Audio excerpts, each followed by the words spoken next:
What the hell is going on? You didn't make lunch today. My husband abruptly yelled at me over the phone. He seemed irritated that I hadn't prepared his lunch and that I had been away from home. I told him to take care of himself while I was gone, but he retorted, "Look, you're a housewife, right? You skipped your studies to be one, remember?" He didn't seem convinced, making such a big deal about not having lunch for just one day. I was fed up with him. I did all the housework, and he would still take it out on me when things didn't go his way. My mother-in-law stood beside me, a faint smile on her face as she listened to my husband's yelling over the phone. "My name is Emily. I live with my husband Nicholas and our 2 children, Seth and Ray, who are twin boys just 2 years old. Despite the challenges, I'm so happy being the mother of these adorable twins. Raising them is the source of my current happiness." Nicholas is a typical businessman. His family owns a Japanese-style confectionery store in a shopping arcade. I quit my job shortly after our marriage to help my in-laws with their store. I started working there with a light heart, but it turned out to be much busier than I had anticipated. I not only served customers with a colorful selection of wagashi, but I also made my own sweets in the back kitchen. I had to be in the kitchen from early morning to prepare the sweets on time, especially during the busiest times of the year. Even after the birth of my twins, I continued to assist at the store. Sometimes I would stand in the store with my children on my back. Their cries would sometimes carry through to the store even when I was babysitting them away from the shop. Despite all this, my husband was unconcerned about the confectionery business. "Hey, do you still have no plans to take over the confectionery business?" I asked him. We discussed it several times, but Nicholas seems to have no intention of taking over the business. "I'm not taking over the store. I've told you numerous times I'm not going to take over the store. Isn't wagashi so lame these days? The number of people in the shopping arcade is decreasing year by year, and if I take over the confectionery business now, I will have no future." Nicholas had no desire to take over his family's wagashi. Of course, he couldn't take over the store right now because he worked for a larger corporation, but I liked my in-laws' store and didn't want to see it go away. "Are you going to the pachinko parlor again today, Nicholas?" "Sure, of course I am. What I do on my day off is entirely up to me," he replied. On holidays, my husband always went out to play pachinko. He would even get in line as soon as it opened. Despite this, he ignored the housework. I did all the cooking, cleaning, and laundry, as well as the rest of the housework. Moreover, the most important aspect of child rearing was completely left to me. My husband spent his time at his own pace while I was busy with housework, childcare, and the confectionery shop. My in-laws are getting older, and my workload at the confectionery shop is increasing. Fortunately, they were extremely understanding of my situation. "Emily, you help us with the store, and we are very grateful. Thank you so much for everything," my mother-in-law would always say. She is a lovely lady who doesn't fit the typical mother-in-law stereotype. Her gentle and kind smile always warmed my heart. "I really need Nicholas's assistance. He no longer appears to be interested in the confectionery," she explained sadly. My mother-in-law always looked crestfallen whenever we talked about my husband.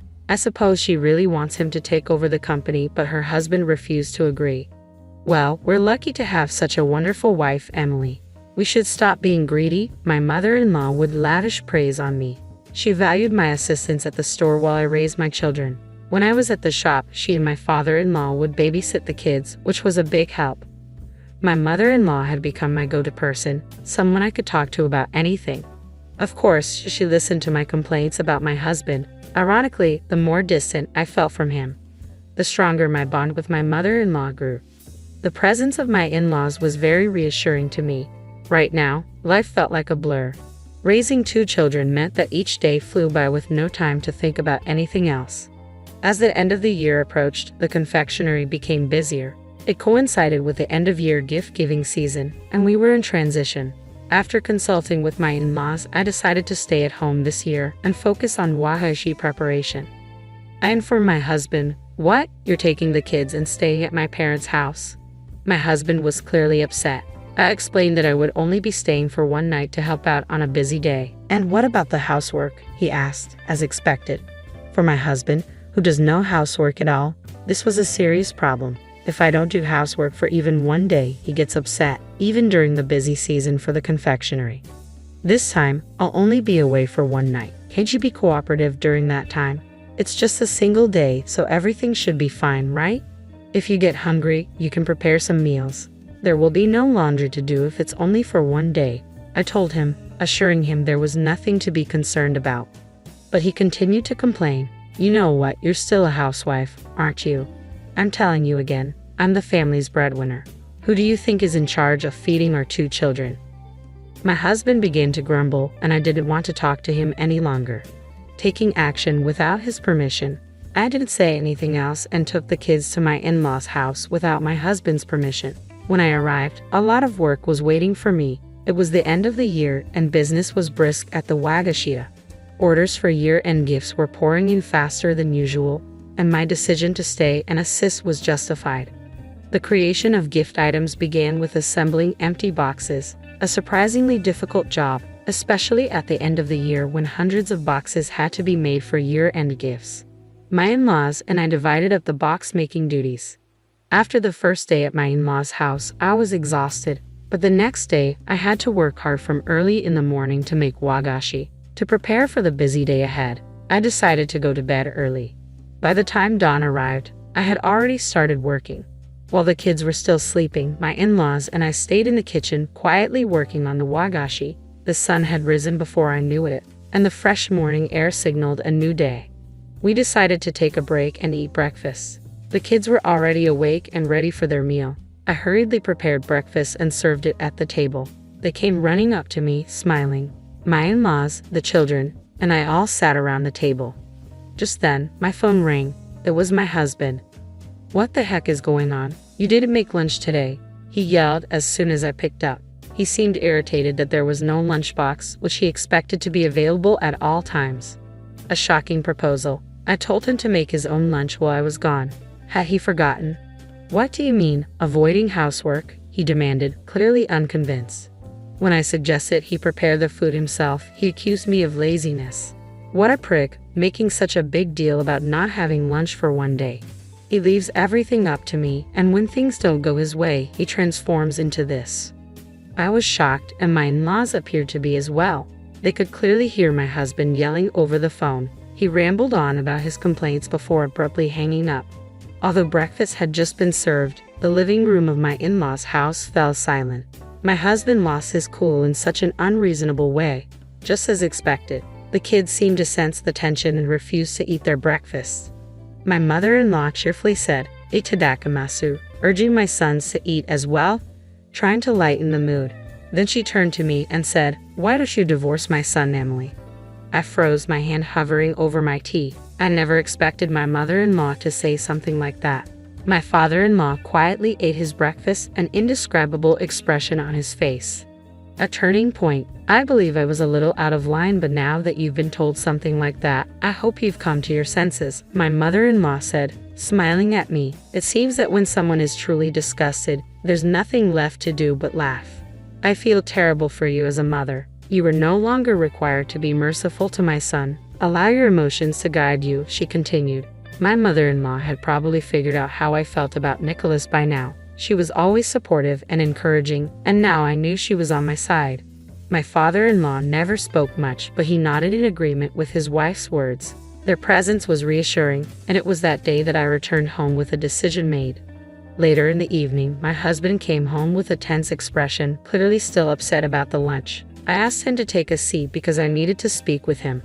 "What do you want to talk about?" he asked, cocking an eyebrow and looking at me. "Sit down," I repeated, ignoring his mood. When he sat down, I held out the divorce papers. "I'm going to divorce you. I'm going to divorce you," I said, the words slipping out of my mouth. My husband's grumpy expression abruptly changed to one of surprise. "Why did you say divorce so abruptly? Are you kidding me? The kids are still so young." He was in a panic, unable to understand why I was seeking a divorce. He adamantly refused to consider divorce, insisting there was no reason for it. He tried to avoid the discussion by claiming it was invalid. "There's a reason," I said, stopping him from fleeing. I pulled a few photos from an envelope on the table and placed them in front of him. One photo showed my husband walking with a woman, holding hands. "Didn't you say you go to Pachinko on your days off? What exactly is this? You appear to be having a good time," I said.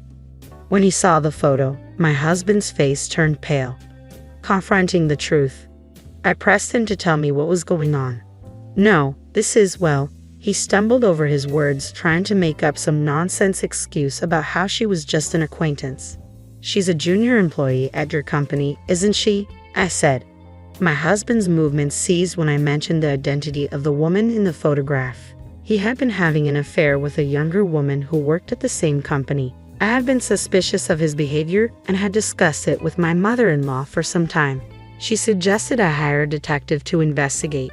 The findings of the subsequent investigation astounded me. My husband had entered a pachinko parlor with a woman and then gone directly to her room. I have more photos, I said. You two are very close, so the investigator could take many photos. Would you like to see more?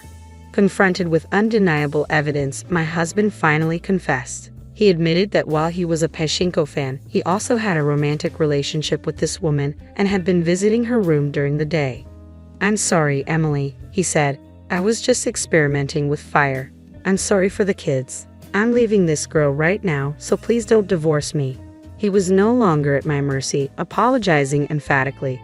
However, I would never forgive him. I'm dead set on getting a divorce. I'm not joking. I've been assisting at your parents' home while babysitting and taking care of things you don't want to do. I've informed your father and mother about this. My in-laws knew everything. Standing my ground, I told my husband that my in-laws were on my side, not his. They both stated they would assist me in any way they could. Since we work together, we've had plenty of time to talk, they explained. We're both furious at you. Of course, I informed them that we were divorcing. My husband completely lost his cool and broke down in tears.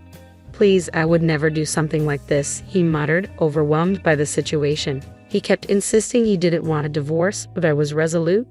I can't do this with you any longer, I said. I will make certain you pay alimony and child support. I served him with divorce papers. My husband begged for forgiveness on his knees, but I refused to listen.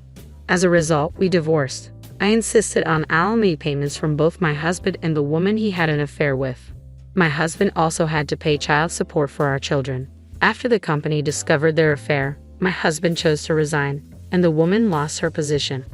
My in-laws were furious and informed my husband he would be cut off from the family and bored from their home. With no one to rely on, he was compelled to work manual labor from morning to night to pay his bills. After the divorce, I continued to work at the Wagashia. My in-laws asked me to stay, and I gladly agreed.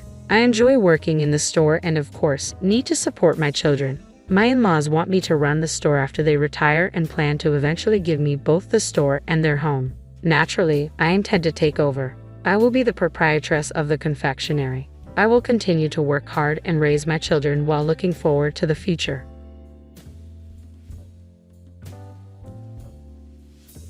Are you ready to leave yet? I asked, glancing around the nearly empty room. Just waiting for the mover, Snow replied with a sigh. Honestly, it'll be a relief not seeing your face anymore. And changing the locks so meticulously as if I break in, that was just too much. I used to wonder why we needed such precautions, but now it all seems trivial. When I first met my husband, he was timid, always worried about what others thought. But after we got married, he turned into the classic henpecked husband. A week after moving into my new place, my husband showed up, frantic. It's me. Open up, he pleaded. Huh? Who are you? I feigned ignorance, facing my frantic husband. I'm Scarlett, 35, working part-time 3 days a week. It's been 2 years since I married Anthony. We didn't have kids, but I thought we could still be happy together.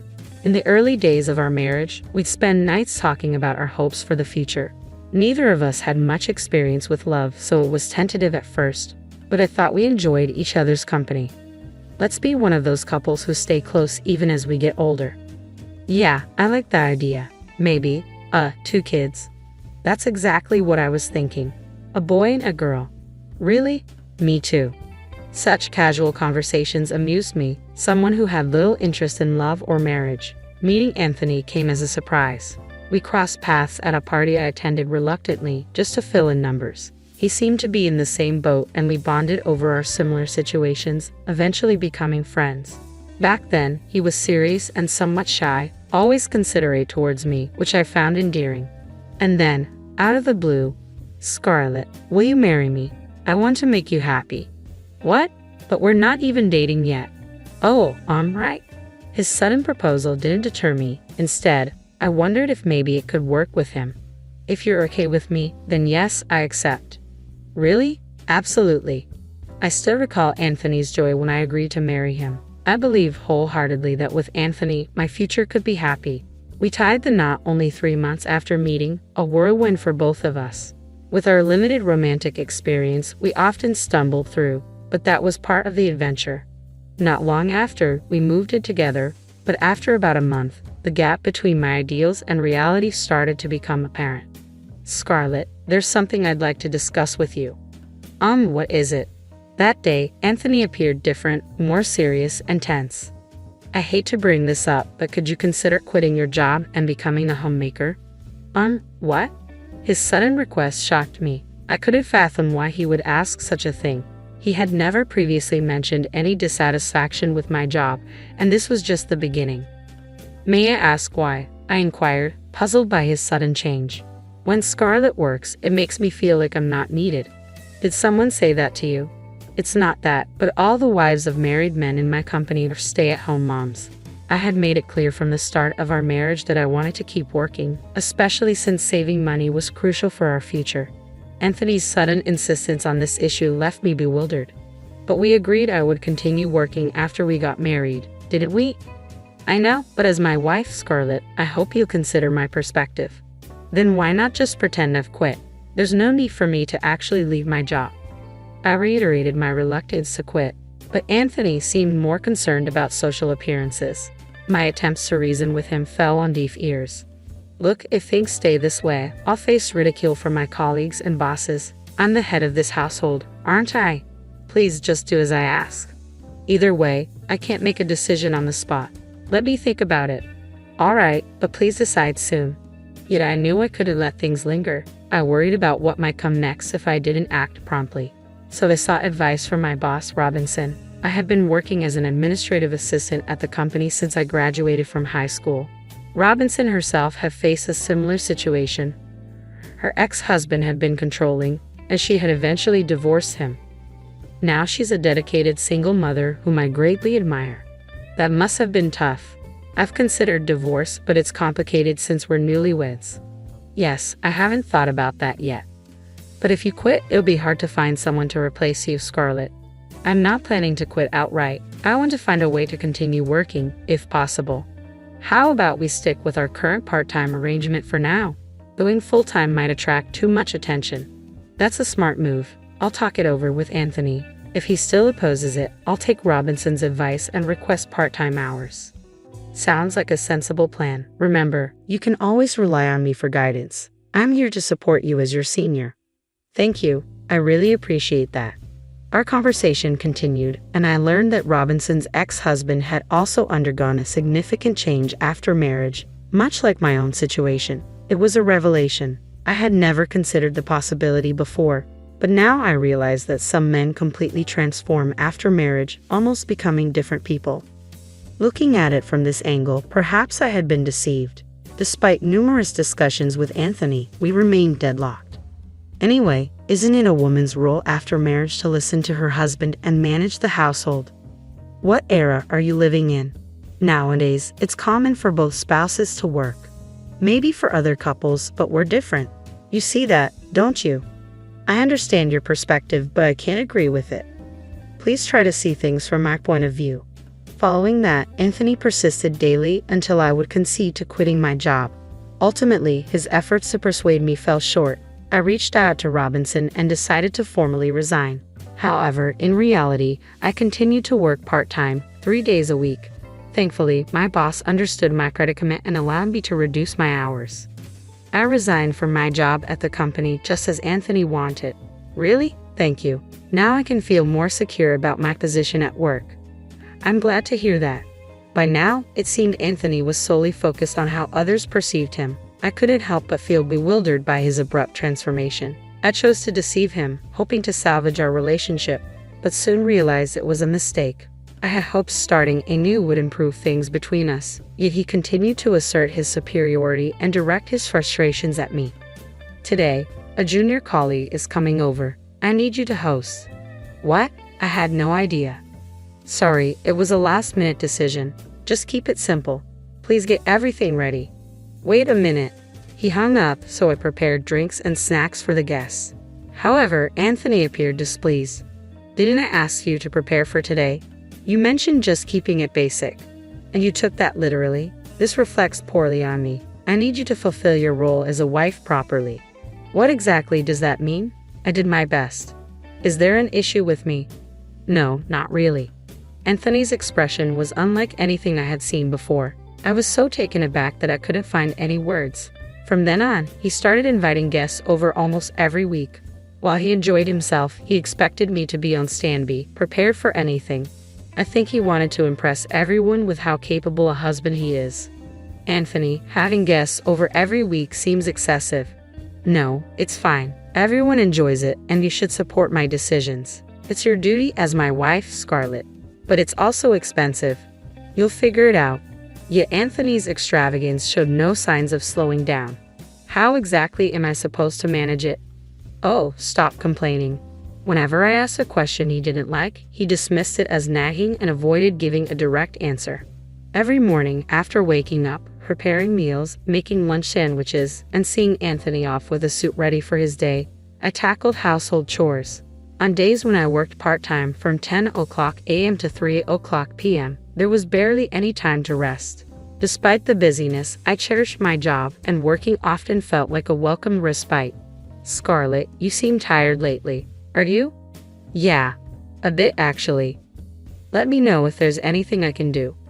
I'm here to help in any way I can, of course. Thank you, Sophia. You've been such a reliable support. Unlike Anthony, you've noticed how this treatment of me has been deteriorating day by day. Sophia knew about my secret part-time work and kept it hidden from Anthony. I appreciate everything, Sophia. Don't mention it, but I never imagined Anthony would behave like this. Neither did I. I've tried talking to him, but he won't listen, and we can hardly have a meaningful conversation anymore. I'm sorry, if only I were stronger. Don't be too hard on yourself. You're managing work and household tasks admirably. I really appreciate all your help. I'm glad to hear that. Living with Sophia had been nothing but a positive experience for me. However, it seemed Anthony wasn't comfortable with how close Sophia and I had become, and because of that, he made a shocking decision. Where's Sophia? Mom's gone. What do you mean, gone? Mom's getting older, and I thought it would be best for her to be in a facility. You actually placed her in a home. Yeah, just finished settling her into the new place. Now I have the house to myself. I couldn't believe it happened while I was at my parents' home. The fact that he placed his own mother in a facility shocked me. She was injured, but not to the extent that she needed full-time care. He must have sent Sophia away just to have the house to himself. When I visited Sophia at the facility, she seemed surprisingly well. I'm sorry it had to come to this. No, Sophia, it's not your fault. I never expected him to go to such lengths. I'm afraid of what he might do if I resist. I'll miss Sophia, but I'll manage. If you need anything, you're always welcome here. Thank you. Afterward, we moved into my in-laws' house from our previous home. Despite managing the household, Anthony never acknowledged my efforts or showed gratitude. The idea of having children, which we had once eagerly discussed, now seemed completely out of reach. Anthony disregarded me, often preferring to spend his time away from home. On top of that, he began imposing arbitrary rules. No matter how late Anthony returned, I was required to stay awake until his arrival. If I happened to wake up later than him in the morning, he would become upset. What time will you be home today? I'm not sure. Just stay up until I get back, okay? Okay.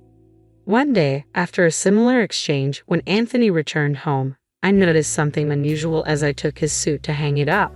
There was a fragrance in the air, a sweet feminine scent that was unfamiliar to me. Since I didn't wear perfume, it was unmistakable evidence of an affair. Whenever he came home late, I would catch whiffs of the same perfume. That day, he unusually suggested I go to bed before him, raising my suspicions. Quietly, I went to the living room and overheard their conversation. Oh, she's clueless. When are you going to leave her? I'll kick her out soon enough. Their voices carried clearly, especially the woman's, which was quite loud. From their discussion, it was evident their relationship had been ongoing for some time. While the perfume incident hadn't surprised me, I was deeply disgusted. He was still technically my husband, and despite my wishful thinking, his mistreatment of me hadn't changed. It was nearing our 2-year mark of marriage. It's sudden, but I have a business trip. The day after tomorrow. I need you to get everything ready. That's very short notice. I'll be away for about 3 days.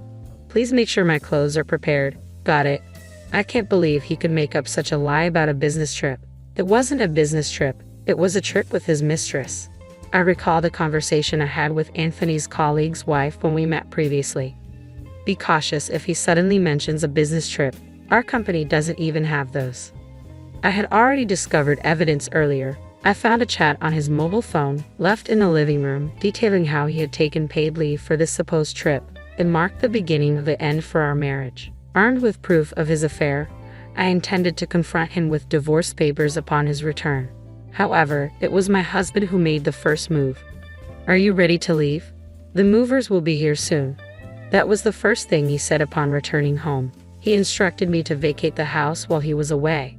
I need you to be gone before I get back. What? Why are you saying this all of a sudden? That's exactly what I said. You can't spring this on me and expect me to leave immediately. Then I'll wait a bit, but start preparing to leave. Goodbye. I never imagined my once timid, overly concerned about others' opinions husband would transform into such a submissive partner. But this was the final straw. The future I once envisioned with him now felt like a distant memory. Living with such a man, I couldn't envision a bright future ahead. I wonder what comes next. This could get interesting. Has the mover arrived yet? No need to rush, they should be here soon. Oh, and I almost forgot to mention, I'm changing the locks on the house. Alright, got it. The thought of not having to see your face again is a relief. I couldn't believe those were his parting words after nearly 2 years of marriage. Convinced our relationship was over, I swiftly left the premises. Soon after, I instructed my lawyer to file for divorce. Despite our circumstances, my husband boldly posted pictures with his mistress on social media. I couldn't fathom his audacity. How could he be so reckless? Not realizing he was providing evidence of his affair, even our mutual friends noticed his strange behavior and reached out to inquire. After leaving my in-laws' home, I returned to full-time work, transitioning from part-time.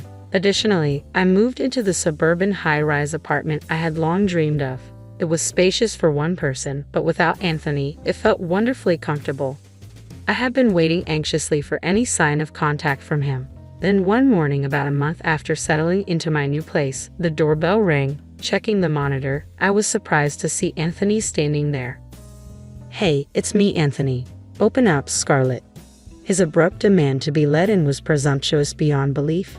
I couldn't comprehend his actions anymore. Deciding to feign ignorance, I thought it might be more entertaining than simply turning him away. Who are you?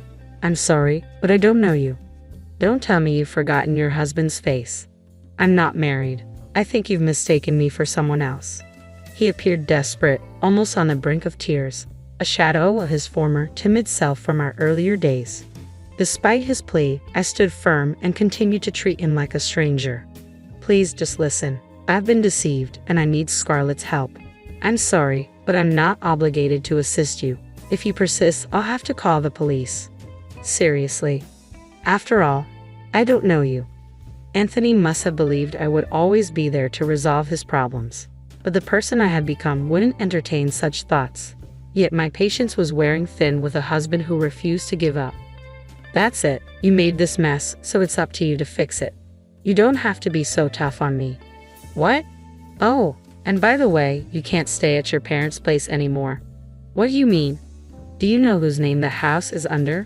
No, but it used to belong to Sophia. Now it's in my name. Why?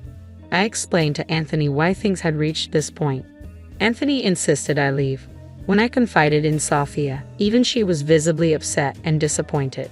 I can't believe my son has turned out like this. I'm truly sorry, especially after all the help you've given us, Sophia. You're divorcing Anthony, aren't you? Yes, it's for the best. In that case, I'll transfer the house to you. Why would Sophia transfer their rights to their in-laws' house to me? Anthony had no idea he was living with his mistress throughout all of this. That's the situation.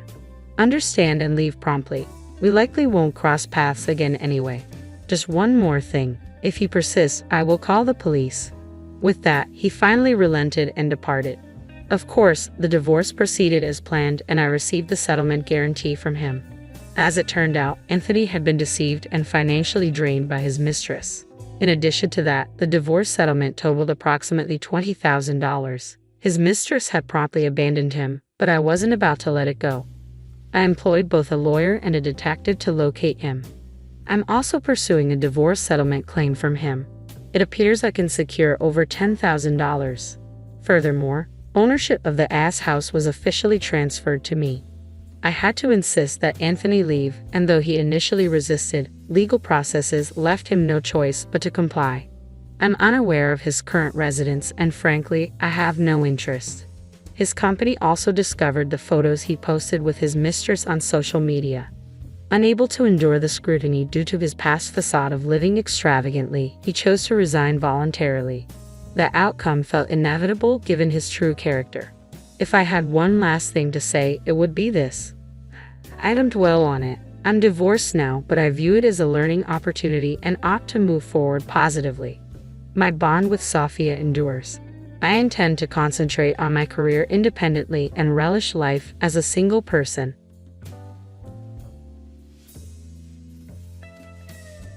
The reservation is set for 7 people. This individual will have a separate seat, please. That cheerful voice belonged to my mother-in-law, who always finds joy in teasing me. But today, everything changes. Armed with a secret, I've decided it's time to reveal all to our relatives. My name is Emily. I'm 28 and work as a chef. I met my husband, Chris, at a popular restaurant where I worked after culinary school. Chris manages his family's electronics store, a business passed down for 3 generations. After his father's passing last year, Chris became the 3rd-generation owner. I come from a simple family, but cooking runs in our blood. My parents and older brother are all chefs, and I've been cooking since childhood. With talent and hard work, I graduated top of my class. Cooking has always been my passion, but things changed after marrying Chris. Right after we tied the knot, I moved in with my mother-in-law.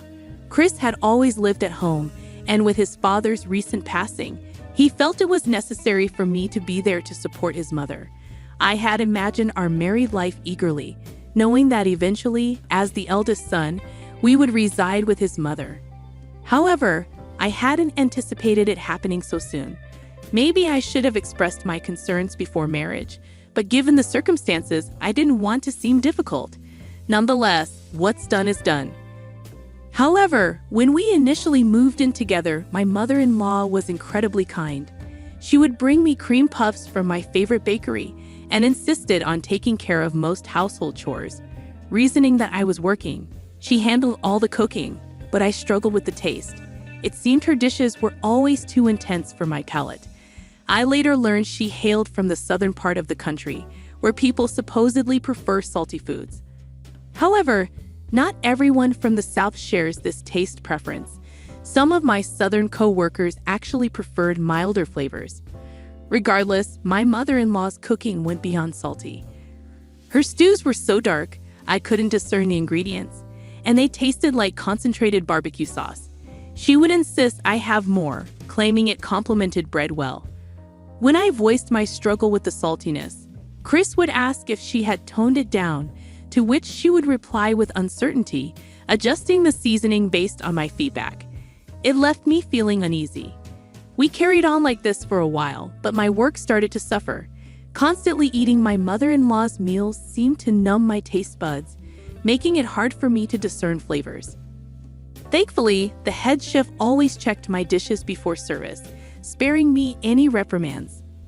Realizing this couldn't continue, I began waking up earlier than my mother-in-law, especially for breakfast, which seemed to alleviate some of my struggles at work. Oddly, her demeanor toward me grew colder. She started ignoring my greetings and even criticized my cooking. "Emily, this lacks flavor. You need to season it properly. Just because you're busy, what's your excuse?" "But mother-in-law, I've seasoned it as per the recipe. Please taste it." She did, only to respond, "It's still bland. Can't you tell?" Adding more would be unhealthy. What's wrong with enjoying good food? Don't let your skills go to waste. With that, she poured an excessive amount of soy sauce over my dish. "I'm concerned about our health." I protested, but she brushed it off. I had a hunch about what triggered my mother-in-law's sudden change in behavior. It stemmed from an incident at my niece's birthday party hosted at our home. My husband has 2 sisters, both married and living separately. Despite our limited interactions, they've always been kind, even offering to intervene if I faced any issues with my mother-in-law. Their husbands are also pleasant individuals. During the party, which celebrated my older sister-in-law's daughter turning 5, I assisted my mother-in-law in the kitchen. The dining table boasted an array of dishes, each clearly labeled with its creator. As the festivities commenced, my sister-in-law remarked, "Our daughter adores the omelette rice from Emily's restaurant. Having it here today is a treat." "I actually make the omelettes at work," I responded, prompting praise from the birthday girl herself. "The omelette lady's food is yummy." These exchanges didn't sit well with my mother-in-law. Desperate to redirect attention, she insisted, "Look, Grandma's stew is also tasty." But her granddaughter rejected it, complaining, "It hurts my mouth." While my sister's husbands politely sampled her cooking, it quickly requested more water, noting the excessive saltiness. My sister-in-law jokingly suggested I give her cooking lessons, which only fueled my mother-in-law's anger. She stormed out of the room, refusing to return. I regretted agreeing to cook for the party, but my mother-in-law had requested it, leaving me no choice. The tense atmosphere led to an early end to the celebration. While my sister-in-law's comment was meant in jest, criticism of one's cooking stings. It likely hurt my mother-in-law, who had prepared the food with hopes of delighting everyone. That night, I apologized to her, acknowledging any overstepping. Her response was cold, "Don't get too comfortable. You're just a freeloader." The next morning marked the beginning of relentless bullying from my mother-in-law. She would season the breakfast I prepared without even tasting it. If it didn't meet her standards, she disposed of it in front of me. Seeking solace, I turned to my husband, Chris. His response was dismissive, suggesting I was overreacting and should have obeyed his mother. He also started coming home later, using work as an excuse, even skipping his niece's birthday party. This behavior shattered any illusions I had about the kind of man he was, despite us being married for only 6 months. Our marriage was crumbling, and the thought of divorce crossed my mind. However, with just 6 months of marriage under our belt, I hesitated, knowing it would upset our parents. Then things took a turn for the worse. My mother-in-law slipped on the stairs, injuring her leg. Despite offers from my sister-in-law to assist, my mother-in-law insisted on my help, stating, "You're technically the wife, so you should at least do this much. It's absurd to rely on my daughter." From then on, I was at my mother-in-law's beck and call, even for trivial tasks. She began contacting me during work hours, forcing me to request time off repeatedly. Although my co-workers assured me it was fine, I felt guilty and eventually resigned from my job. It seemed my mother-in-law had been waiting for this moment, mocking me, "Can't handle your prestigious job anymore, can you?" How pathetic! Suddenly, day and night, my mother-in-law summoned me incessantly, leaving me no time to rest. Whenever I attempted to discuss things with Chris, he was increasingly absent, claiming to sleep at his office, though I doubted his words. My decision was made, but I couldn't leave without making a move, so I resolved to seek revenge. During breakfast one morning, I broached the topic. I want a divorce. They both looked shocked, dismissing my request with scorn. "What nonsense! We've barely been married a year. You'll be the laughingstock. Accusing me of infidelity? Absurd! You're embarrassing us, Emily. You're way out of line." Despite their mockery, I stood firm. Chris is always absent. My mother-in-law only knows how to bully. Who'd want to endure that? I'm filing for divorce. My decision stands. My resolute stance alarmed them, prompting Chris to stutter an apology. "We're sorry. I'll try to come home earlier. You can even stay at your parents' for a while." "But my mom's injured and I have work. Can't you stay until she recovers?" Though he struggled to apologize, his sincerity was evident. "I've been immature. I'm sorry. Can't you reconsider?" I reluctantly agreed, yet their smirks betrayed their true feelings, typical of a mother and son. Following that, the bullying ceased, and Chris began returning home earlier. However, the tranquility was short-lived. Chris resumed his late returns, and my mother-in-law's mistreatment resumed. Despite her leg failing to heal, she frequently ventured out, citing hospital visits. This behavior struck me as odd, leading me to uncover a shocking truth. Days later, my phone buzzed incessantly with calls from Chris and my mother-in-law. Chris's tone was heated when I answered. "Where are you? How can you leave my mom like this?" Unfazed, I responded, "I'm at my parents' house." "What's wrong?" "You said I could go. What are you saying? My mom's leg isn't better, right?" In the background, I heard my mother-in-law causing a commotion. "Regardless, I won't return. Please communicate through a lawyer," I declared before hanging up. Following that ordeal, I relished the peaceful moments at my parents' home. They'd pampered me with my favorite meals, and I reciprocated by cooking for them. When my mother praised my cooking as the best, tears welled up in my eyes. A few days later, I received an unexpected call from my dreaded mother-in-law. She apologized for her past behavior and extended an invitation to her upcoming birthday party, insisting I attend. The celebration would take place at a chic restaurant near the station, renowned for its new French-trained chef and authentic cuisine. Though not obligated, I saw it as an opportunity and accepted eagerly. My mother-in-law was thrilled, emphasizing the importance of my presence and promptly sharing the details. On the day of the birthday party the following week, Chris and my mother-in-law awaited me at the restaurant entrance. As I approached, Chris wore a smirk, and my heart sank. The gathering mirrored the previous one. 2 sets of sister-in-laws with their husbands and a little girl, alongside my mother-in-law, husband, and myself, totaling 8. The impending divorce remained a secret, with instructions to disclose it after the meal. Amidst the anticipation, the sister-in-laws and their spouses arrived. "Emily, it's been too long. You look stunning as always," they greeted warmly. With everyone present, we proceeded into the restaurant. However, our party of 8 seemed to puzzle the waiter. "Is the reservation for 7 people?" "We're 8, he questioned. Before I could respond, my mother-in-law interjected loudly, "The reservation is indeed for 7. We prefer this person to be seated separately, please," pointing at me as she spoke. As I was pushed forward, confusion painted the faces of the sister-in-laws and their husbands, while Chris and my mother-in-law exchanged smirks. "Ha, so this was their plan. How amusing. Emily has a surprise, doesn't she?" My mother-in-law declared, revealing the supposed surprise at her own birthday party, much to my bewilderment. Well, if my mother-in-law enjoys surprises, then I'll gladly provide one. "Emily, is it true?" The sisters-in-law appeared concerned, prompting my response, "Yes, indeed." I had hoped to keep it under wraps, but my mother-in-law caught wind of it. "Pardon me, is there an available seat?" I inquired of the waiter, who kindly led me to a seat out of sight from my in-laws, a welcome relief. While they enjoyed their meal, including a specially prepared kids' meal for one of the sisters-in-law's daughters, I remained out of their view. The atmosphere seemed pleasant. The young girl exclaimed joyfully, "Wow, this tastes just like my sister's omelet."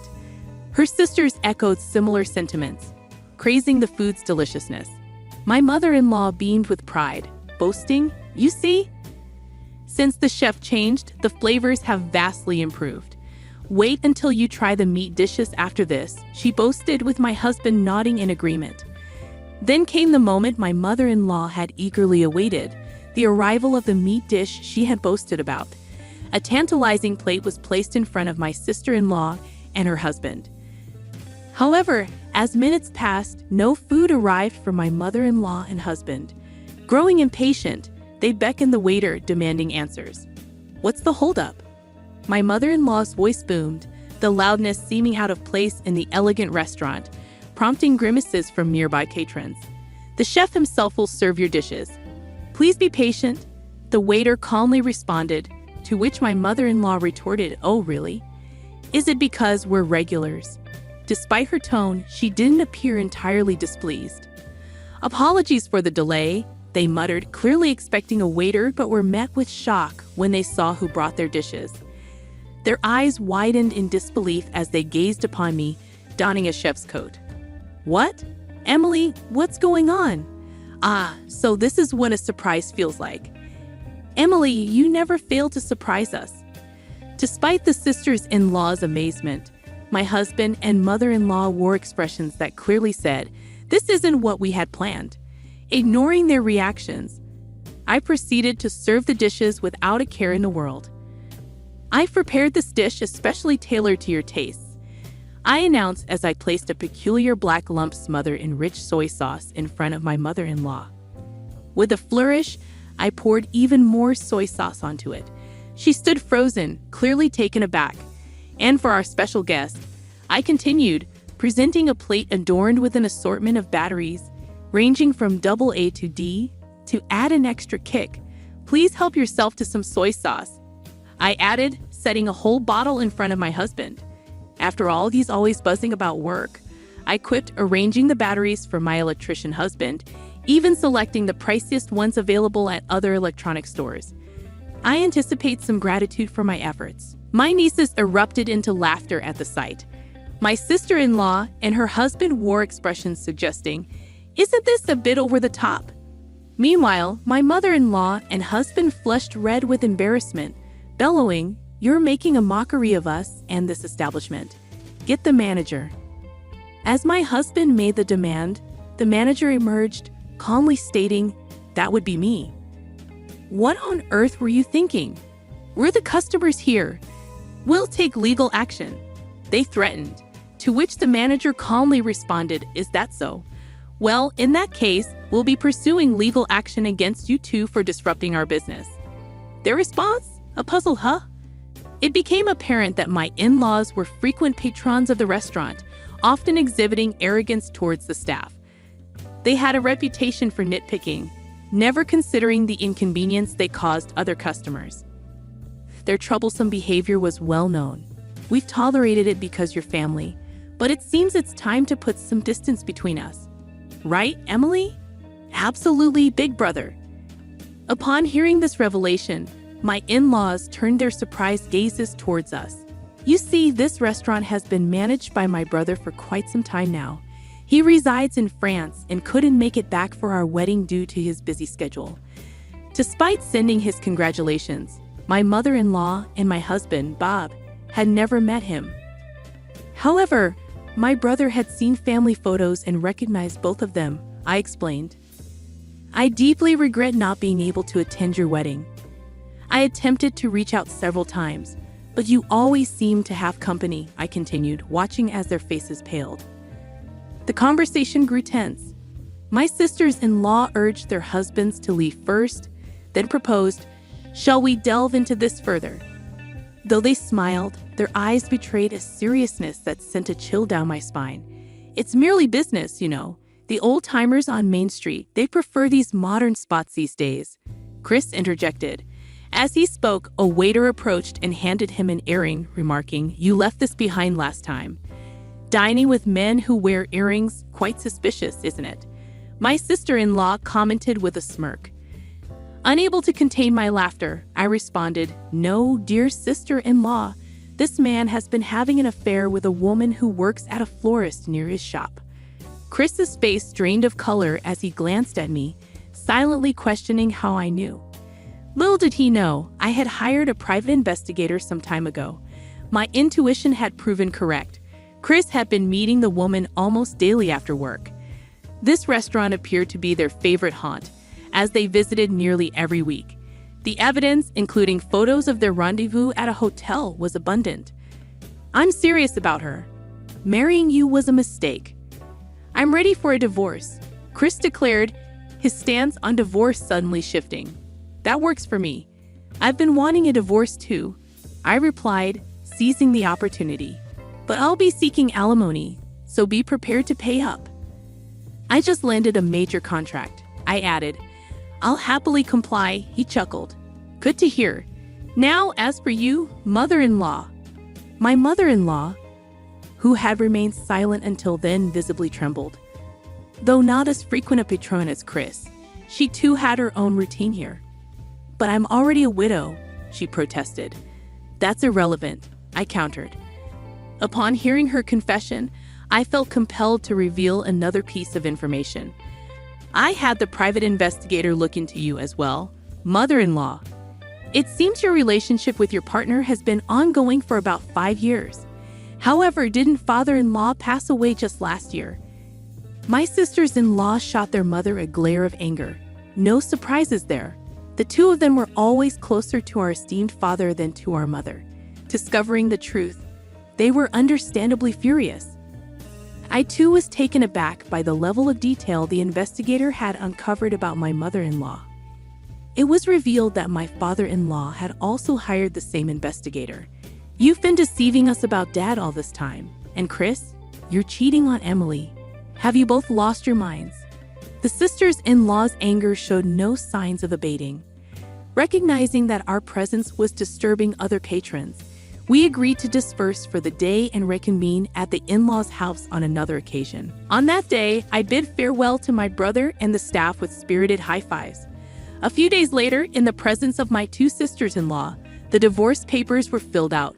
My husband, showing no remorse, grumbled phrases like, "Well, just make sure you don't regret it, all right?" Despite my limited mobility, I ended up with such a troublesome wife. Exhausted by his endless complaints, I snapped, "Mind your step, mother-in-law." She jolted, responding with a puzzled, "What?" It was evident her leg had fully healed. Despite this, she continued to feign discomfort, solely to torment me. Her spiteful behavior confirmed her status as nothing more than a stranger to me. Thus, my brief marital journey came to an end in less than a year, and I had no regrets. Afterward, alimony payments for both my ex-husband and his mistress were deposited into my account simultaneously. While it seemed my ex-husband covered his mistress's portion too, that detail was inconsequential. Following the divorce, despite plunging into debt to fulfill his alimony obligations, my ex-husband was swiftly dumped by his newfound partner. Later, I discovered from my sister-in-law that the woman was notorious in her hometown as a homewrecker. Despite my ex-husband boasting about securing a major contract, it transpired that the restaurant was filled mostly with regular customers on the day we visited. As we exited the restaurant, following an encounter with the complaining couple, applause erupted in our wake. My brother confided in me, saying, "I heard from our other sibling that the reservation was only for 7 people. So I assumed there wasn't room for me anyway, which is why I went along with the plan." As expected, they are now prohibited from ever setting foot in the restaurant again. News of their misconduct quickly spread, resulting in the loss of their significant contract. It's a fitting consequence, I suppose. Their electronics store seemed to thrive on trust, but their future success is now uncertain. As for my mother-in-law, she too suffered repercussions. Not only was she abandoned by her partner, but her poor health led to a diagnosis revealing that her long-term dietary habits were to blame. Despite treatment, her body will never fully recover. It seems like a fitting consequence for her actions as well. As for me, I've returned to my job at the familiar Western-style restaurant. Despite the tumultuous events, my colleagues warmly embraced me back into the fold. "Welcome back, omelette lady," they greeted me with affection. My sisters-in-law remain loyal patrons of the restaurant. They severed ties with their mother and brother following the incident. They couldn't overlook the betrayal towards me, someone they had treated like a younger sister, and the deceit towards their late father. Their resolve to maintain this distance remains steadfast. Despite the challenges, my true joy lies in the kitchen. Cooking brings me unparalleled happiness, and in this moment, I find myself at my happiest.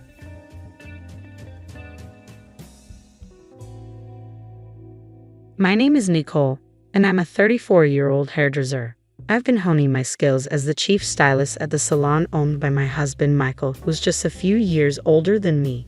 Our story began through a mutual connection, and I was instantly drawn to Michael's warm and approachable demeanor. 4 years ago, we sealed our bond in marriage. However, there's a significant player in our lives. My husband's mother, Victoria. Divorced during Michael's junior high years, she proudly raised him single-handedly. While I admire her strength, Victoria's unwavering belief in her authority over Michael's life can be suffocating. When we tied the knot, she insisted on asserting her opinions on everything from the wedding arrangements to our choice of honeymoon destination and even the decor of our new home. I had my own dreams for our special moments like the wedding ceremony and honeymoon, not to mention our future abroad. Yet whenever I dared to voice my desires, Victoria swiftly shut them down. Even Michael's attempts to mediate were met with her firm assertion of dominance, often accompanied by the reminder of her role as his mother. It's like tossing pearls before swine, as the saying goes. You don't need such an extravagant wedding dress. Honestly, if you're behaving like this now, I shudder to think about our future together. What kind of upbringing did your parents give you? With those words, she not only dismissed my preferences, but also insulted my parents. It left me anxious about what lay ahead. My parents, ever the voice of reason, suggested, take a moment to reconsider. I'm deeply sorry for my mother's intrusion. Her behavior was uncalled for, but I am committed to building a happy family with Nicole. I'll do whatever it takes. Please will you bless our union? Michael's apology was sincere, and in that moment, both my parents and I felt assured that he would stand by me in the years to come, and so we decided to proceed with the marriage. From the wedding ceremony to our new home, every decision was dictated by my mother-in-law's preferences. At home, my own mother advised, sometimes it's best to concede now for a better future.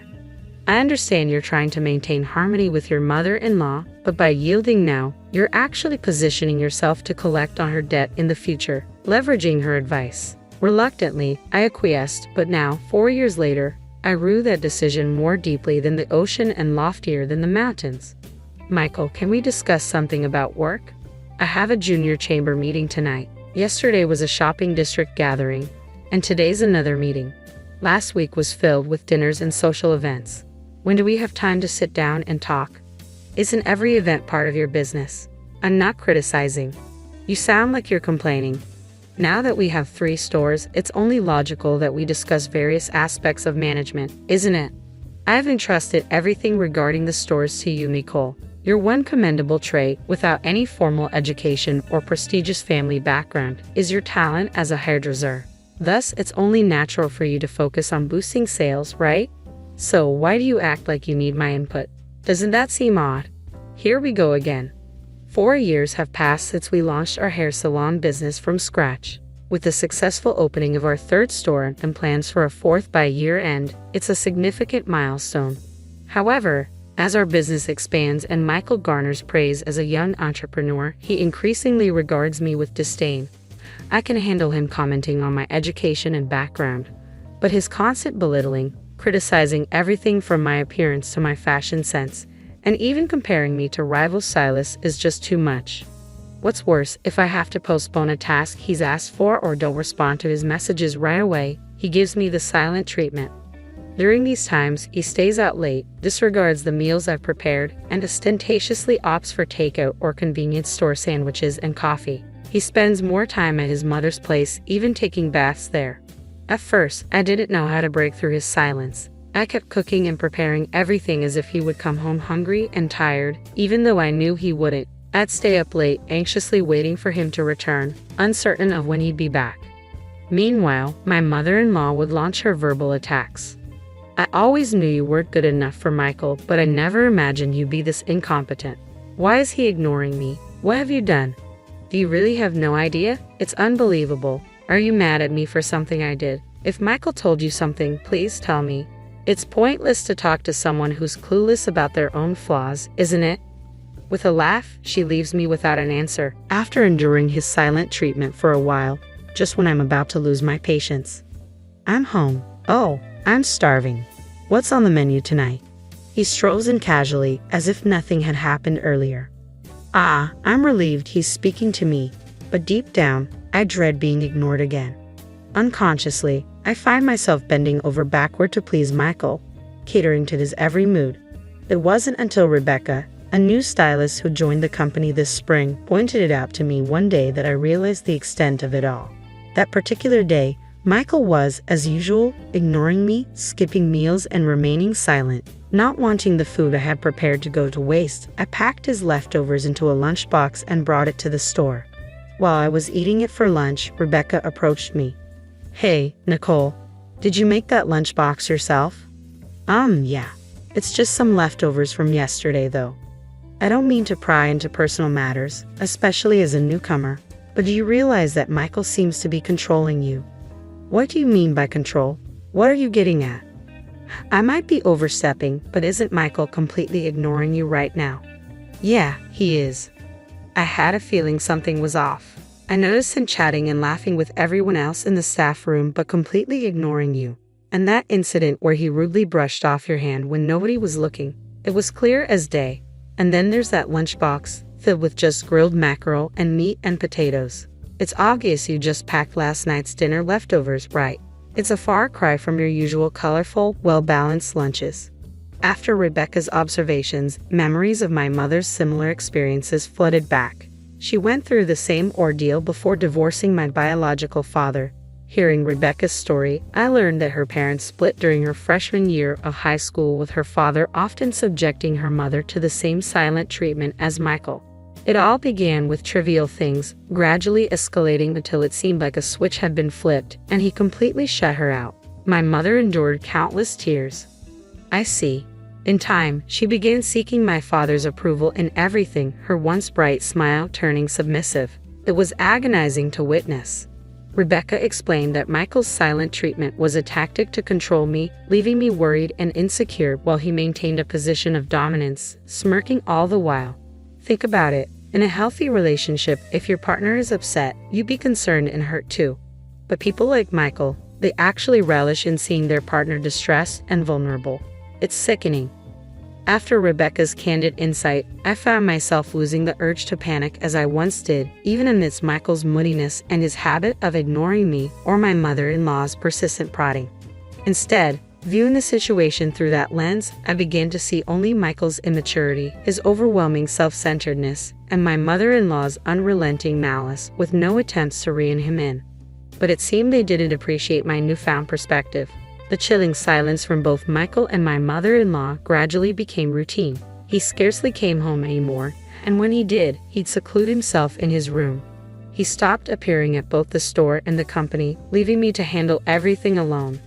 Then, on a day like any other, a rare day off for the store, I decided to thoroughly clean our house for the first time in ages. Usually I relied on the Roomba and Brava, but with the pleasant weather, I figured I'd tackle every nook and cranny for a change. Lost in thought, I began wiping the windows while my favorite music played from my smartphone.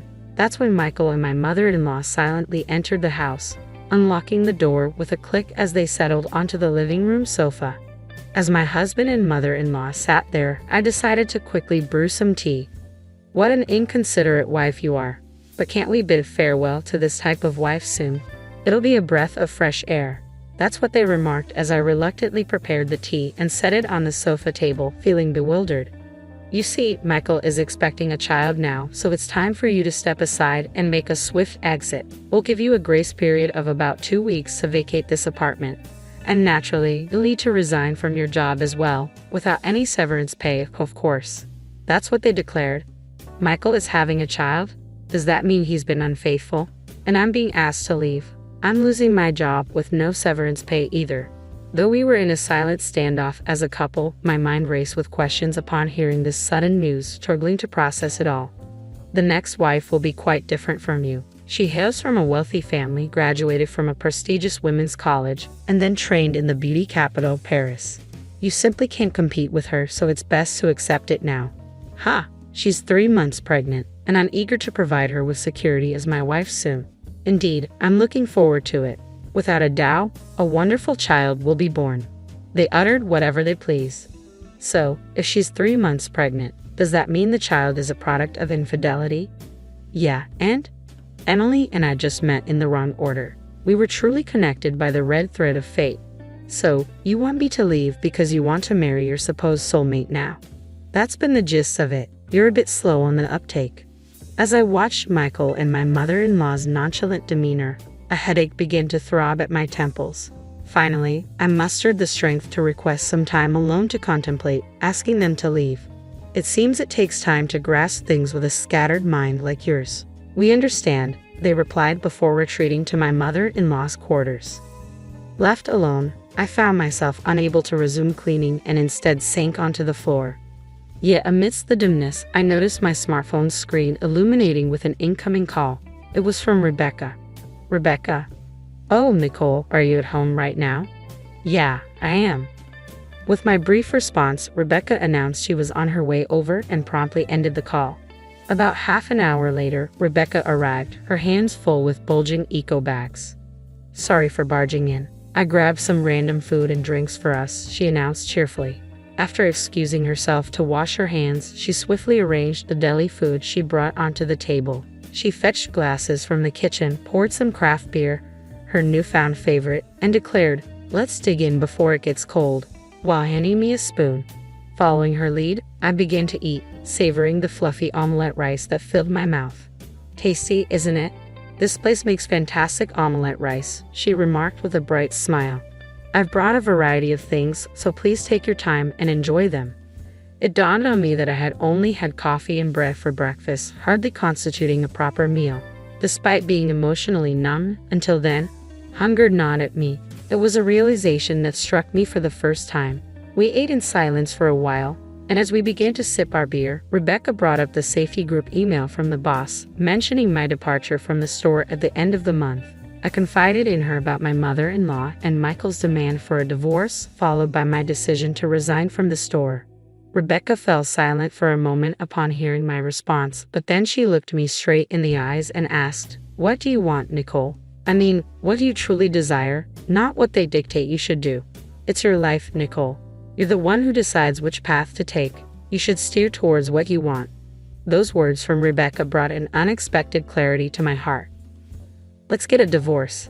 There's not a single reason why I should remain with Michael and his family. I want a divorce. I want to start afresh, I replied resolutely. Michael had given me a 10-day grace period, but once I set my plans in motion, everything proceeded smoothly. With few personal belongings, I swiftly packed them into boxes provided by the moving company. I entrusted Rebecca with handling my belongings at the store, preferring not to face Michael until everything was settled. Simultaneously, I engaged a lawyer recommended by an acquaintance to draft documents demanding alimony and property division from Michael. After several property viewings, I signed a contract for a new place. Once the move was complete, I had the lawyer send documents to my mother-in-law. Shortly after the letter arrived, my inbox flooded with line messages and emails from both my mother-in-law and Michael. Deciding to address matters formally, I proposed a meeting at the lawyer's office. As I waited at the lawyer's office, my mother-in-law, Michael, and a young woman entered, all wearing smug smiles. When the lawyer inquired about the woman's identity, my mother-in-law spoke up, introducing her as Emily, who would soon become Michael's wife after our divorce. They appeared delighted. Unfazed, I simply asked if they would agree to our demands. Without hesitation, they agreed, viewing it as severance payment. "Consider it compensation for your future," Michael added kindly. They handed over the specified amount in cash, sealed in a bank envelope. I completed my section of the divorce papers, stamped them, and handed them over, bringing the process to an end. As we parted ways, I made it clear that I would not assist them in any way in the future, no matter what happened. "So, this is your last desperate plea." Okay, I get it, you're upset. No need for the sarcasm," Emily retorted before they all exited the office, laughing. These days, I'm thriving as a top stylist at a bustling salon in the city center. Rebecca, who's been by my side since last month, is the same Rebecca who helped me see the truth during that crucial moment at the lawyer's office. I wasted no time in finding a new job, leveraging my past accolades and online recognition to secure a position swiftly. Thanks to this, I can live comfortably without relying on the consolation money or property division. Plus, I've started seeing someone I met at a joint training session with the sister store of my current workplace. Each day feels remarkably liberating and stress-free. So, when's the next date? Hey, don't tease your elders. Rebecca stayed on at Michael's salon for a while after I left. Ultimately, I convinced her to quit immediately. My decision was twofold: to safeguard Rebecca's reputation as a newcomer, avoiding any perception of impatience or lack of cooperation, and to shield her from any potential targeting by Michael and his mother, knowing she was still my friend. Reluctantly, Rebecca remained at the salon, and from what she's told me, the aftermath of Michael, his mother, and Emily was akin to a roller coaster drama. Emily strutted into the salon after my divorce, brimming with confidence as the new top stylist and field manager. But her reign was short-lived, lasting only a single day. The male staff member who had previously worked under me turned out to be Emily's classmate. Unaware of this, Emily made a grand entrance at the salon, accompanied by Michael, boasting about her Parisian training. "Wow, Emily, I thought you must be some extraordinary talent since you claim to have returned from Paris. But here you are," Thomas remarked. Thomas, what are you doing here?" Emily asked, taken aback. "I could ask you the same. I'm genuinely surprised. You were always struggling with the written tests, constantly getting reprimanded by the teacher. How did you, Emily, who barely made it through, end up in Paris?" "That's not true, is it?" "Don't make up stories, Thomas," Emily countered defensively. Well, don't you need a French hairstylist license to work in Paris? When did you suddenly become fluent in French like a native speaker?" Thomas persisted. "Well, I studied at university, didn't I?" "University? Wow," Emily replied, somewhat flustered. The Emily who once claimed to struggle with English during elective French conversations at beauty school found her disguise completely unraveling. A heated argument ensued between Emily, Michael, and Emily's mother-in-law, who rushed onto the scene. Things escalated, leading to a call to the police. The ensuing chaos prompted staff members to leave one by one, draining the salon of its vitality. Customers began to trickle away, and soon, the business hit rock bottom. Forced to shut down 2 of their stores, they attempted to salvage what they could at the original location, but it was too little too late. Last month, they were forced to close down completely. That must have been incredibly challenging. It was, but because of that, I was able to present my departure from the company as due to business circumstances, making the job interview process here much smoother. I'm glad we're working together again, but why did you choose this salon? Naturally, it's to learn directly from Nicole's expertise. Got it. I'll make sure to train you thoroughly. Sometime after Rebecca changed jobs, a letter arrived from Michael and his mother, delivered through the lawyer handling our divorce. It seemed they had no other means to reach me after I severed all communication, and even my parents staunchly refused contact. The letter droned on about how they had been duped by Emily, revealing that she wasn't pregnant after all, and that her entire background was fabricated. Emily had absconded with everything valuable, leaving Thomas in the lurch shortly after they lost the salon and the apartment they had used as collateral. The letter concluded with a plea for my help, painting me as their only hope in their time of need. After skimming through the letter, I promptly called the lawyer who had passed it on to me. "Please just let them know I'm not interested. There's no need to relay any more messages from them." And so, as Rebecca had assured me before, my life, charted in the direction I desired, was flourishing. I vowed never to allow another man to dictate my fate.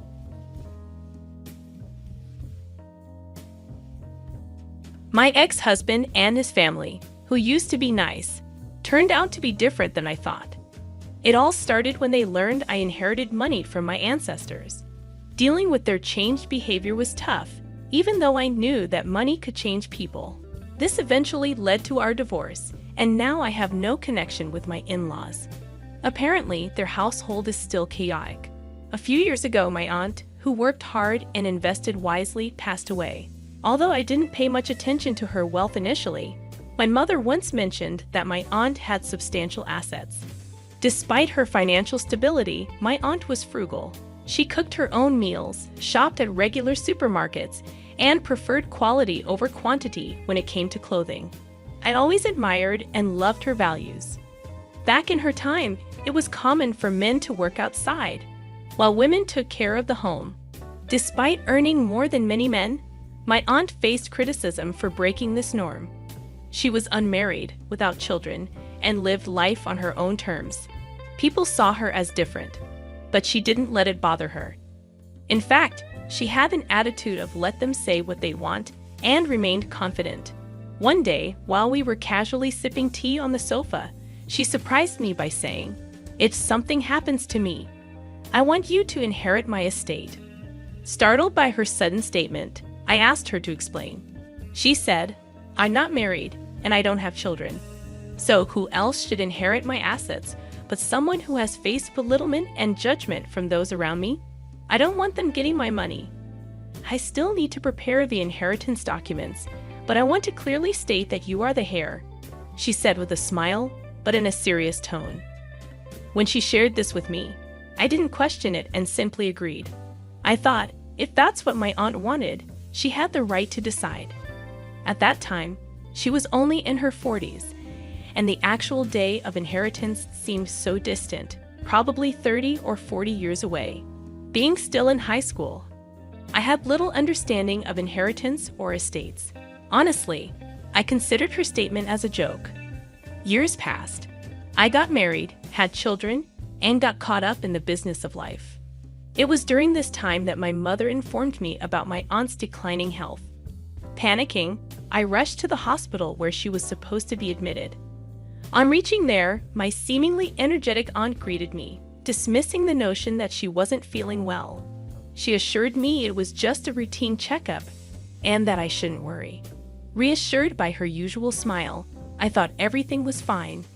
However, unbeknownst to me, her health was deteriorating, and her frequent hospitalizations indicated the severity of her condition.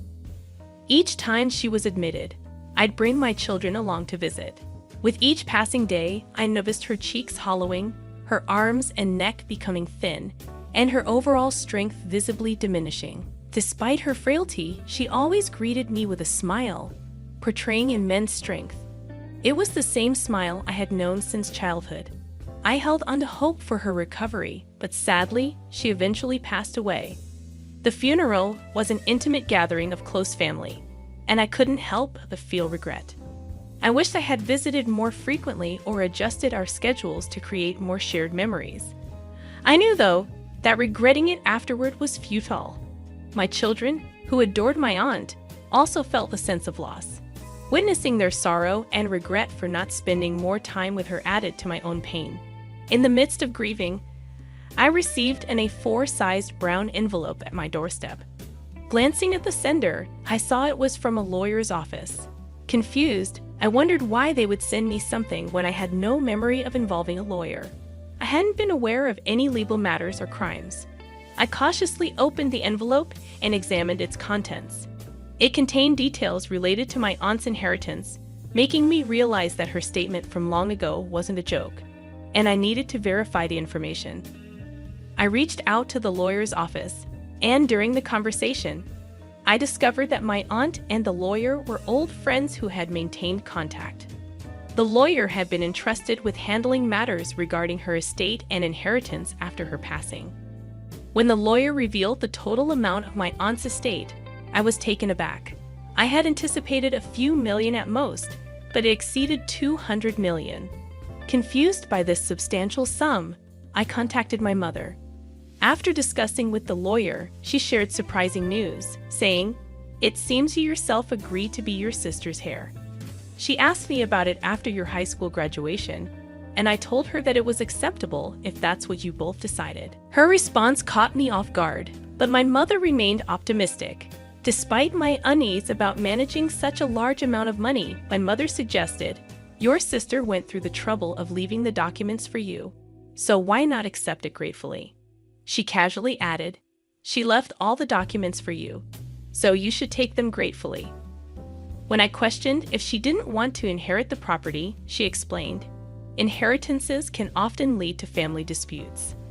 A long time ago, one of my grandmother's brothers passed away without a will, causing daily fights among the siblings and their children over the inheritance. Your sister, however, left a document stating that you would inherit the estate, so it wouldn't be right for me to claim it.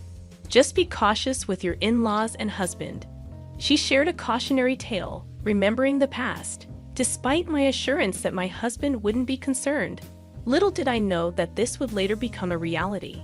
A few days later, my ex-husband, displaying some unease, inquired, "Is that document from the lawyer about the estate?" Although I was puzzled about how he knew, I saw no reason to conceal it. Upon my honest admission, his eyes lit up, and he probed about the inherited amount. A sense of foreboding crept over me.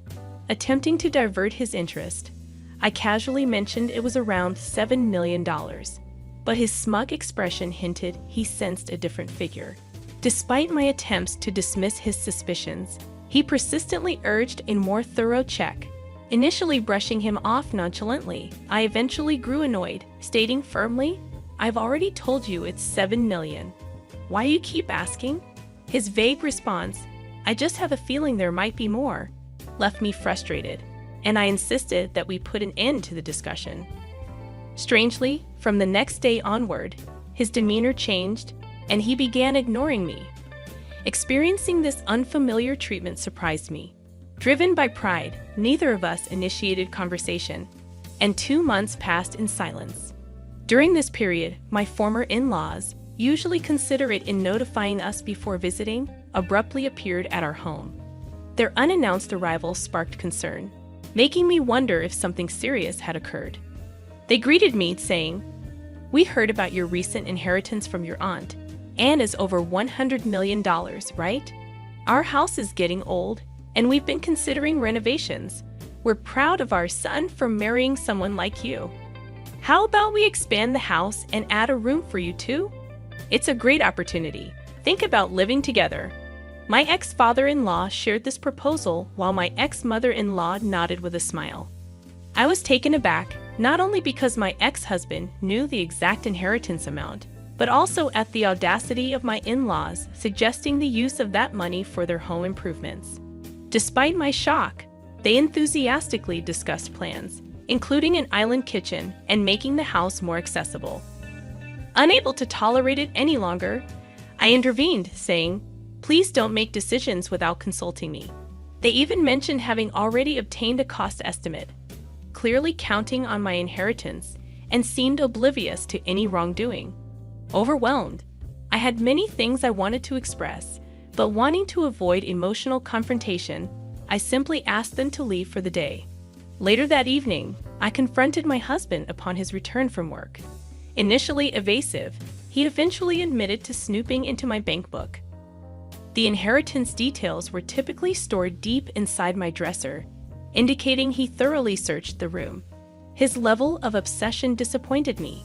I recounted the day's events with his parents, expressing my frustration. Unexpectedly, he argued, "We're a couple, so the money you inherit becomes joint property. The inheritance is also mine, and using it for my parents' house renovation is only natural. You're in the wrong for hiding the actual amount." Despite my ex-husband persistently defending his parents' actions, insisting I was at fault, it was clear that their behavior was unacceptable.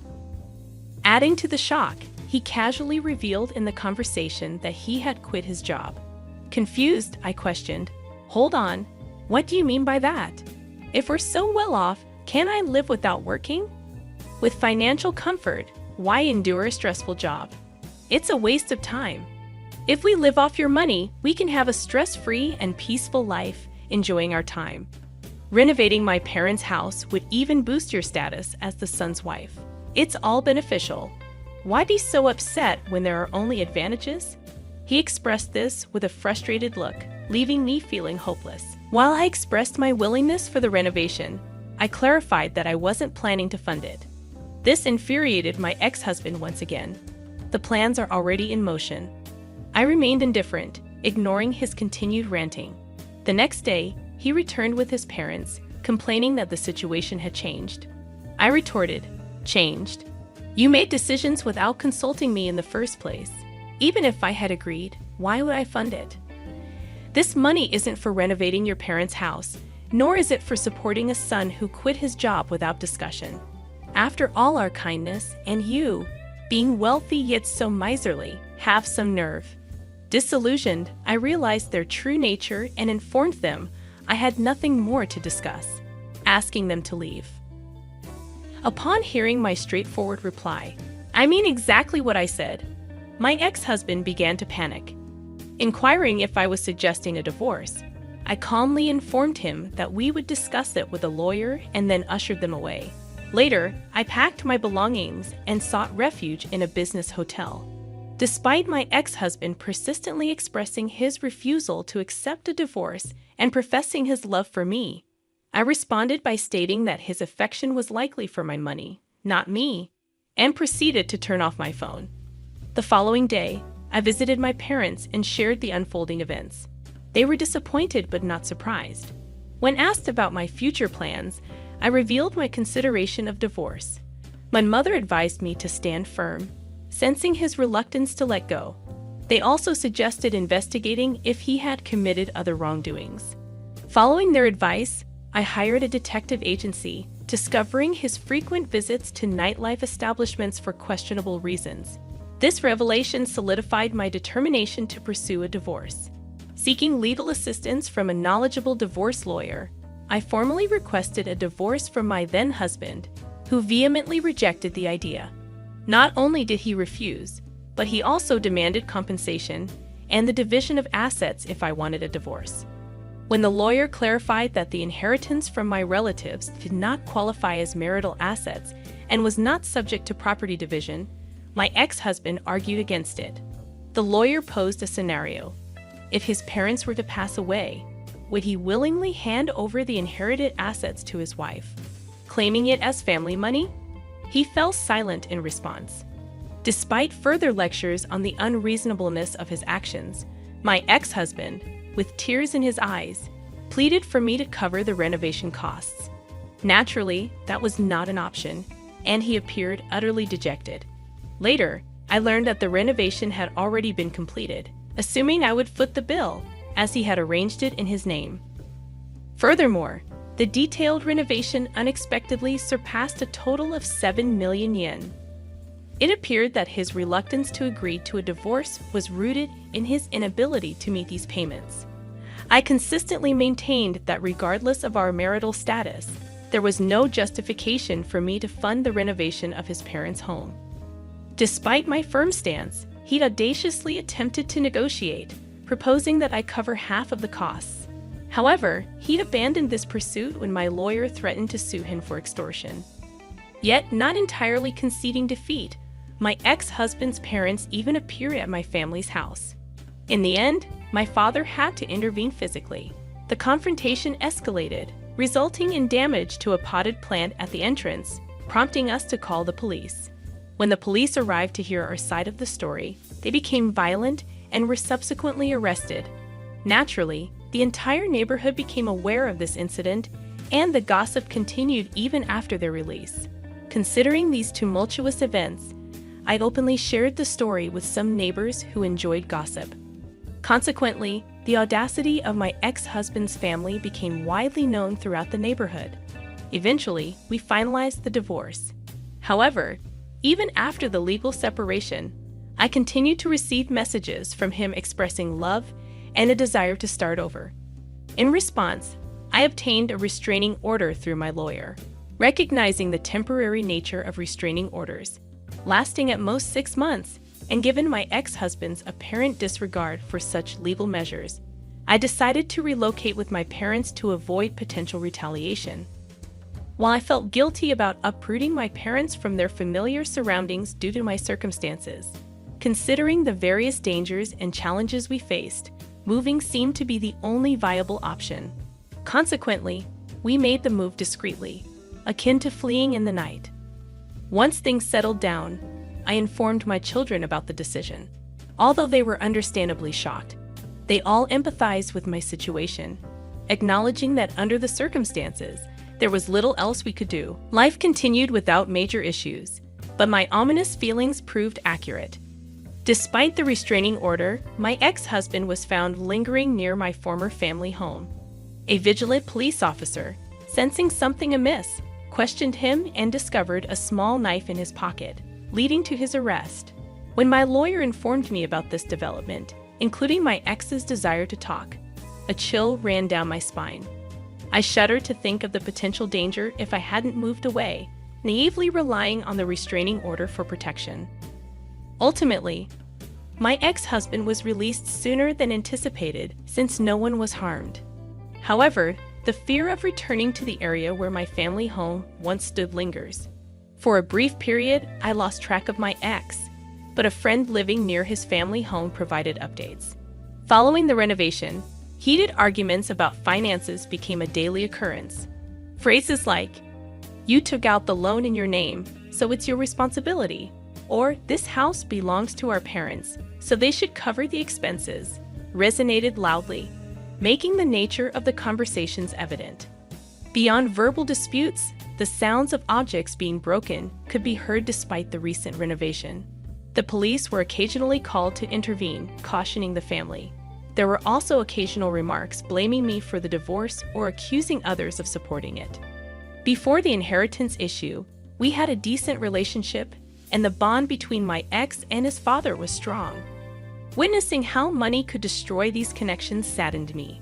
Reflecting on my mother's words that money can change people, I now understand the truth behind that statement. Additionally, it appears that my ex-mother-in-law is urging my ex to find a job already, and his retort, "Shut up," is audible. It seems he still hasn't found employment, which might be challenging given his age. Due to my open sharing of the story, the neighbors are aware of our messy divorce.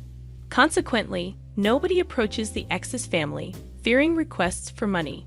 Some even believe that going near their house could bring bad luck. I couldn't help but laugh when I heard this rumor. Currently, I reside in a moderately spacious rental apartment with my parents. Despite their constant encouragement to prioritize myself, the thought of remarriage doesn't even cross my mind. I've decided to spend the rest of my life with my parents. The fear lingers that if a potential partner discovers the inheritance, they might undergo a transformation similar to my ex-husband. Additionally, since I never had many hobbies or extravagant spending habits, I plan to maintain my usual lifestyle. I envision utilizing this inheritance for the well-being of my parents and myself in the future, especially if there's a need for special care in our old age or to celebrate significant milestones like my children's weddings or the arrival of grandchildren. Honestly, it's a substantial amount that won't deplete with casual spending. This money is a precious legacy from my admired aunt, and I intend to handle it with the same care she did.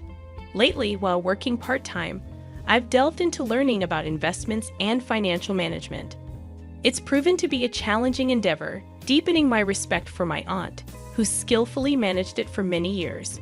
Although we lead content lives, occasional updates reach me about the challenging situation my ex-husband and his family are facing. However, since we are divorced, they are now strangers. Regardless of their struggles, I hope they navigate through them without involving others.